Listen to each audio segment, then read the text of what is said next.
of the Standards Committee, which has been convened as a remote meeting. The meeting is being recorded, you've just seen the button come on, and will be available via the Council's website to be viewed as soon as possible following the meeting. The meeting agenda pack can also be viewed on the Council's website. Everyone participating in the meeting will be attending from remote locations. Members must keep their cameras on for the duration of the meeting. However, all attendees should keep their microphones off until invited to speak. Members and officers can indicate they want to speak by pressing the hands up icon. In the event of any vote, the Democratic Service Officer will call out the names of the members who will then cast their vote. I will then now proceed to the agenda business. So the first item on the agenda is apologies for absence. I think I'm taking it that everyone that should be here is here. I'm not sure that I just want to formally record the thanks to Councillor Clark, who has now stood down from this. He served his term. So obviously we just want to make aware of that. Michael? Yeah, sorry, Chair. It's Councillor Gavin Thomas. He should be joining as well. He should be here shortly. He'll be here shortly. Okay. Do you want us to carry on and proceed? Yeah, we're Cora, so we can carry on. Yeah. Okay, so next item on the agenda, declarations of interest. Anybody want to express a declaration? Councillor, whose hand? Councillor Walters. Thanks, Chair. On agenda item 9, I want to declare a personal but non-prejudicial interest. 2 of the witnesses are known to me, but not in any meaningful way outside of council. I take advice on item 3, minute 240621. I've previously declared an interest on that particular item. I think I'll leave whilst that minute is approved. Thank you. Thank you, Councillor Walter. And Councillor Williams? Similarly, item 9, I've got a personal interest as the subject of the complaint is known to me. With regard to minutes, similar to Councillor Walter, I won't be taking part in the approval of minutes, but is it overkill to leave the meeting? Do we just sit here quietly? I'll take advice from you, Kelly. Yeah, if they're just being approved as they are, then that's fine. If they're going to be discussed in any way, then you should leave. Okay. So that's the so next item is dispensations. Oh, sorry, approval of the minutes. Sorry, I'm flicking screens here. Bear with me. So the first minutes for approval are the minutes of the meeting of the Standards Committee held on Tuesday, the 9th of April at. So is everyone happy to approve those minutes? Or just raise your hand if you're not happy to approve. Okay. Happy to approve those minutes then? So moving forward to the next minutes, which are from Tuesday, the 7th of May. I have a couple of minor amends on this one. I'm referred to as councillor in the present, and I don't believe I should be. And also on 151 and 152, the date the decision is made is referred to the 7th of March 2024, when obviously it should be 7th of May 2024. So those could be amended. Any other amends, comments? Okay, so moving on to the minutes of Thursday, the 9th of May. Anyone else? Similarly, I'm also referred to as councillor on that minutes. Any other comments on those minutes? Okay, I think we're happy with those to be approved with that minor amend. And then we move on to Friday, the 21st of June minutes. Obviously, I wasn't present and I'm not sure. Anyone else have any comments on those minutes? No, we'll take that as an approval. Well, if we can just let Gavin in. Morning, Gavin. We are just at the stage of approving the minutes of the meetings. So we are now trying to approve Thursday, the 11th of July. If you have any comments on any of those prior to that, if we can come back after we've approved this one. Yeah, sorry, but if I just give my apologies. So I left my laptop in the house. I've had to have everything sent to my works one. So apologies. No problem. Thank you for joining us. So yeah, just I'll let you get up to speed. So Thursday, the 11th of July minutes. Yep. Any comments, amends on those ones? No, that's fine. Everyone else happy? Fine. And I presume, Gavin, there was no other comments on any of the other minutes you are happy with? No, I'm fine with that. Thank you. Okay, so I think that brings a close the approval of the minutes. Okay, so if we can move on to item 4, dispensation. Not sure who is going to talk through this one. Thank you, Chair. That's going to be me. I'll just run through the report for you. So it's to give you an update on the process in place for you as a Standards Committee to grant dispensations to members. The background is set out at paragraph 2.1 and 2.2. So essentially the Code of Conduct, as you all know, states that if you've got a prejudicial interest in an item, you can't take part in the debate. You have to leave the room where it's being debated. However, there is provision that if you apply to the Standards Committee, you can get a dispensation so that you can take part in those discussions.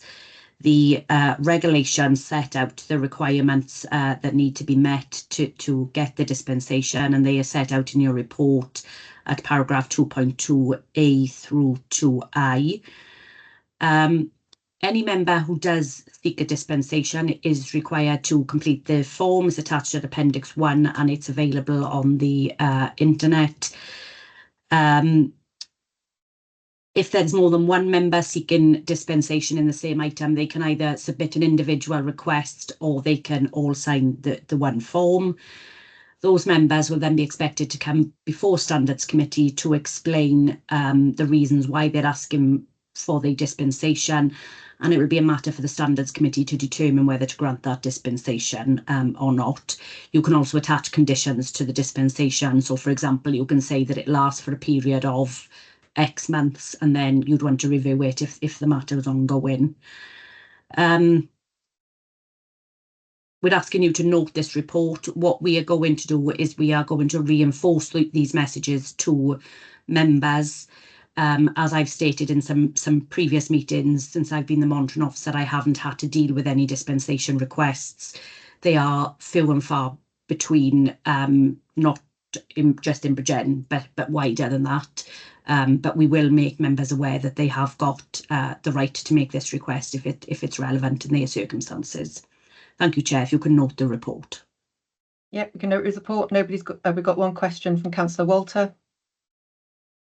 Councillor Williams, Councillor Walter. Thank you, Chair. I can't remember whether it was myself or Councillor Martin Williams that asked for this to be put on the agenda. But I guess my query, thinking about members who are dual-hatted, I'm not, but people who, for example, sit on a town and community council as well as the local authority.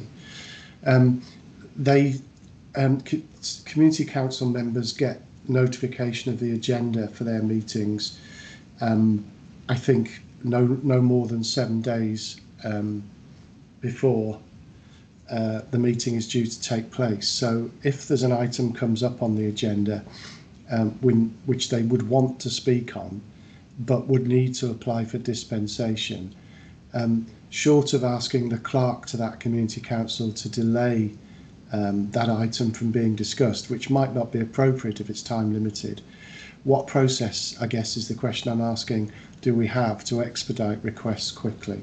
Thanks very much. Thank you, Councillor Walter. I think the key to this is that it tends to be used for quite it would be more likely to be used for quite high profile decisions, and I would anticipate that councillors, whether at town and community council level or borough council, would be aware when those items are coming up on the forward work plans.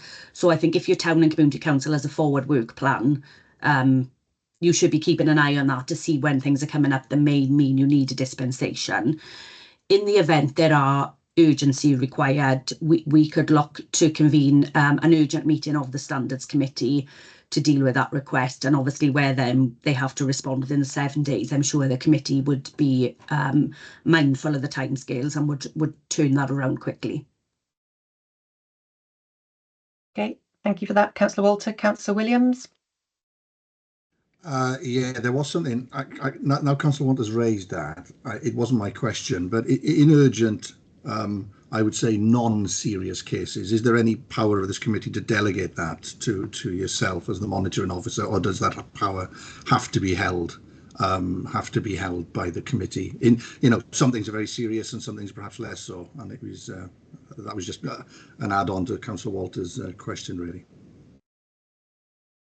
No, there isn't any power to delegate. It is a committee decision only.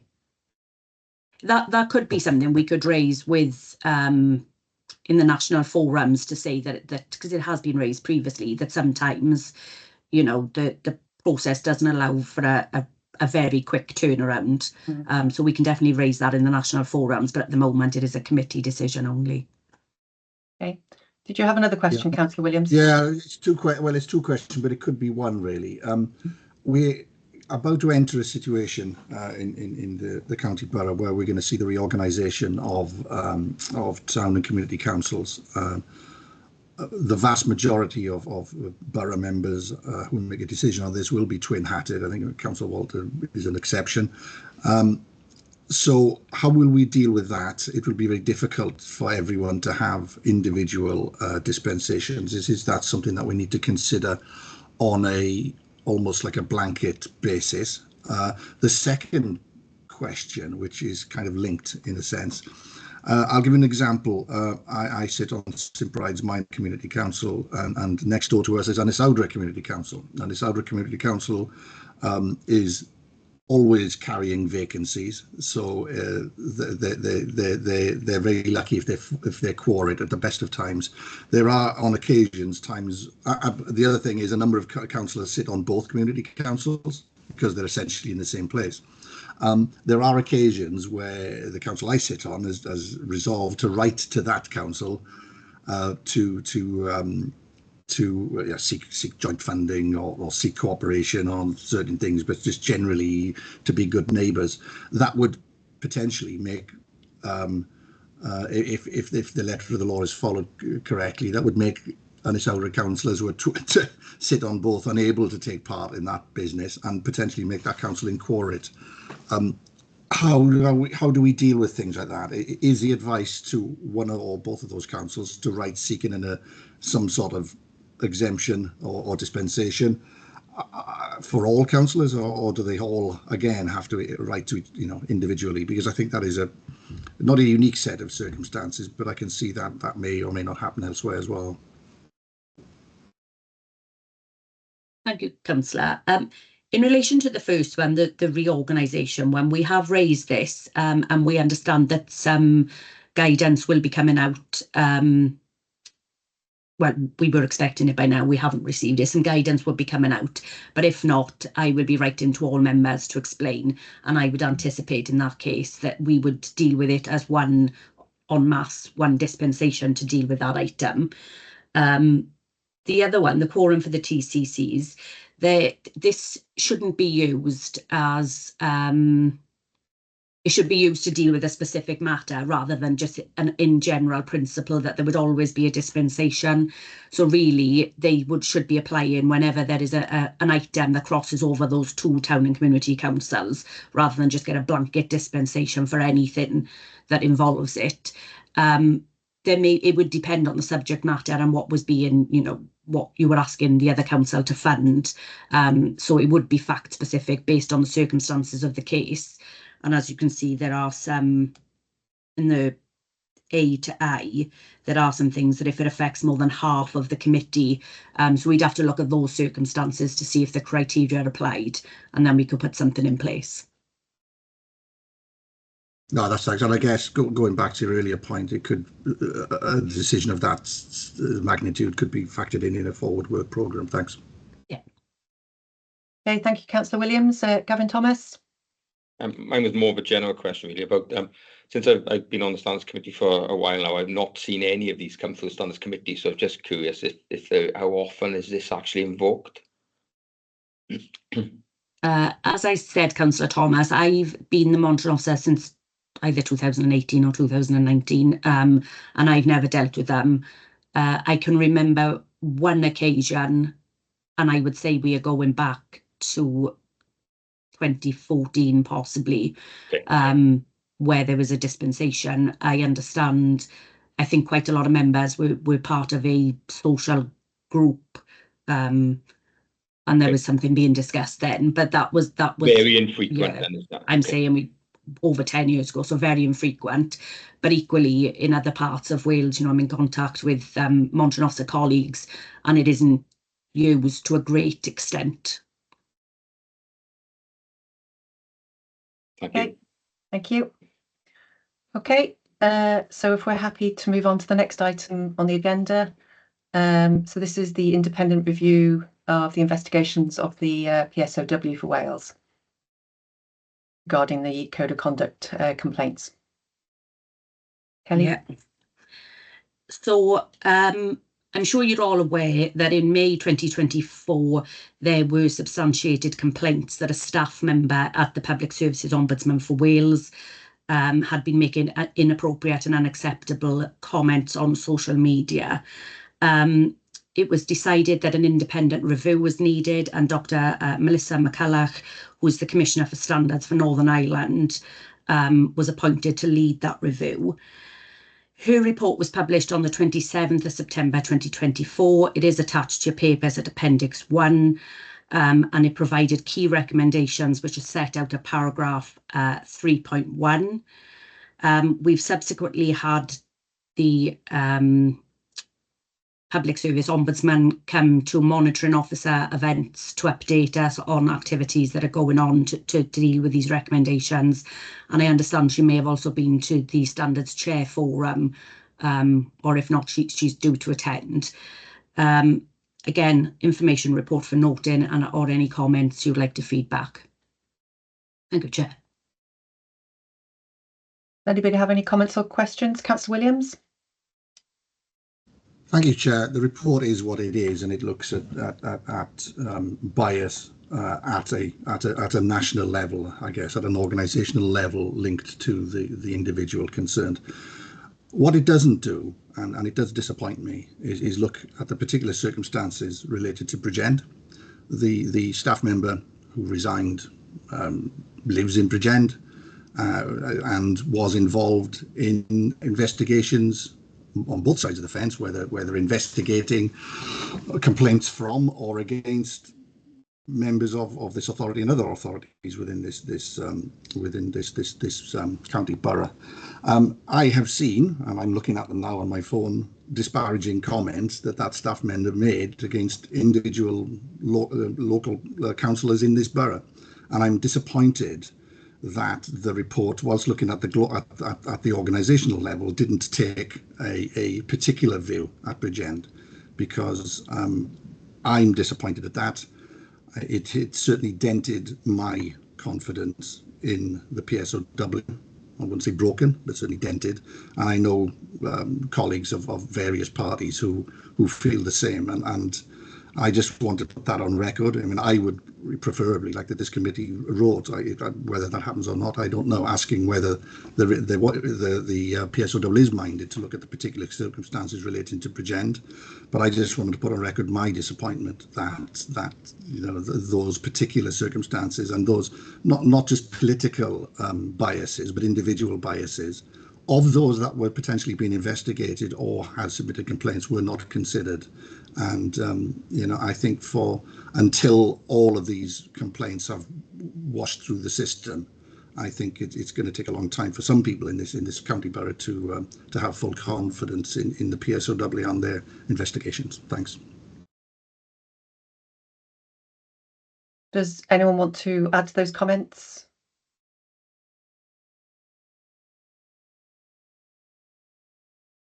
So, Kelly, I'm not sure in terms of a view of that response going back. That's maybe doesn't seem to be that. Is that Gavin? I'm just mindful of what the purpose of any response would be, to highlight or raise that, unless you're raising specific concerns that you believe some of the things dealt with by the Standards Committee have not been unbiased in their approach, then I'm not certain what would the purpose of the correspondence be then. If I could come back in, maybe might put in my view on record. If the committee shares my view, then they may want to communicate that. If the committee doesn't, then that's fine. My view is now on record. I'm taking from no other response that may well be an independent view, an individual view, rather than a collective view of the committee. So on that basis, we'll record that in the minutes. Thank you, Councillor Williams. I did have one question relating to the report. And there was mention of unconscious bias training. It was a question: is that something that occurs with any committees within Bridgend?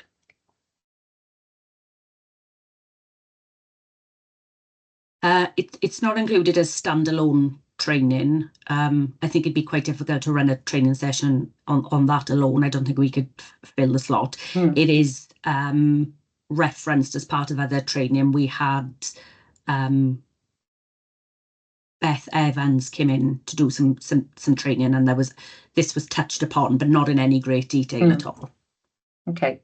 It's just something I have personally been through some similar training before, so I just wanted to know if it was something that was offered, and if it was, whether it was something that the committee itself felt would be of value. Yeah, I can. The Democratic Services Committee deal with the development plans for members, so I can certainly flag that with them, and we see if we can source some training to be provided to all members. Yeah, I mean, again, that's my view, but I'd welcome views. Councillor Walter. Thanks, Chair. I've just been reflecting on what Councillor Martin Williams said, and I think rather than leave him in isolation with his view, I do have some empathy for what he said, and understanding for what he said, but I don't believe there's anything for us to be gained by this committee writing back, expressing any further thoughts. But I do have a significant understanding of the points that he's raised. Thank you. Thank you, Councillor Walter. Gavin? Just a comment on the training, I guess, maybe for Kelly and things. So I think, didn't we recently have a Freedom of Information request looking at what training the Standards Committee had undertaken? I think, me on the basis of that, do we have? Well, I don't think we have a formal training plan for Standards Committee members as to what training we should have undertaken or we should undertake as a group. Is that correct? Because I'm not aware of one.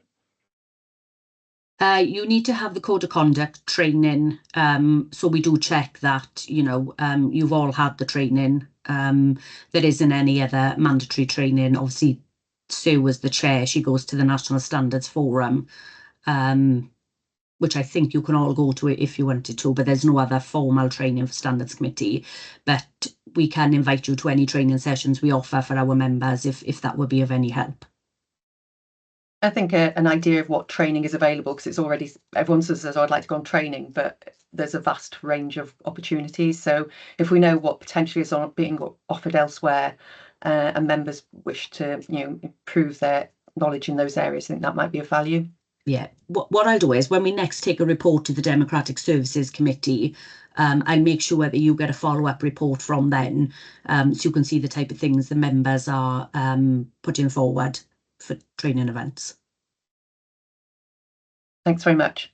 So I think that brings that item to a close. So we're on to item 6. Any urgent items? I'm not sure where it would come in the minutes. I'll mention it here, Kelly. In terms of, obviously, we have now 2 vacancies. Would that be picked up in any other business in terms of the way forward with that? Yes, so we've got 2 vacancies. I think you've already approved going out to advert. We did advertise, but we weren't successful. So what we'll do is we'll rerun the advert, but we'll be looking for 2, obviously. Okay, thanks for the update on that one. So There's no other urgent items. Can't see any hands raised, so we'll move on to exclusion of the public again. Kelly, so over to you for this one. Yes, thank you, Chair. The next substantive item on your agenda is a referral from the Ombudsman under Section 69 of the Local Government Act. Given some of the detail contained in that report, my recommendation is that this is dealt with in exempt session and it meets the requirements as set out in the legislation. So if members are all in agreement with that, we can move into exempt session. I'm taking from the nods around the room that we're all in agreement with that. So yes, if we can, thank you.